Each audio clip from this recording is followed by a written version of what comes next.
Saikrishna body ఉందా లేదా అనే విషయంపై స్పష్టత రావాల్సి ఉందన్నారు మంత్రి కొల్లు రవీంద్ర. దీనిపై అధికారుల దర్యాప్తు కొనసాగుతుందని తెలిపారు. వాస్తవాలు తెలియకుండా వైసీపీ నాయకులు మాట్లాడడంపై విమర్శలు వచ్చాయన్నారు. కులం పేరుతో రాజకీయం చేయడాన్ని తీవ్రంగా పరిగణిస్తున్నామన్నారు మంత్రి కొల్లు రవీంద్ర. ఎలా చనిపోయాడు అనేది ఒక క్లారిటీ ఇంకా రావాల్సింది ఉంది. దానికి ఎంక్వైరీ చేశారు, టీం వచ్చింది, వాళ్ళు ఎంక్వైరీ చేస్తూ ఉన్నారు. నిజంగా అతని బాడీ ఉందా లేదా అనేది కూడా ఇంకా రావాల్సింది ఉంది.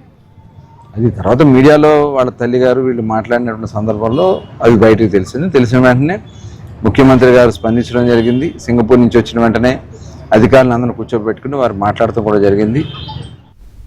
వైసీపీ నాయకులు మాట్లాడడంపై విమర్శలు వచ్చాయన్నారు. కులం పేరుతో రాజకీయం చేయడాన్ని తీవ్రంగా పరిగణిస్తున్నామన్నారు మంత్రి కొల్లు రవీంద్ర. ఎలా చనిపోయాడు అనేది ఒక క్లారిటీ ఇంకా రావాల్సింది ఉంది. దానికి ఎంక్వైరీ చేశారు, టీం వచ్చింది, వాళ్ళు ఎంక్వైరీ చేస్తూ ఉన్నారు.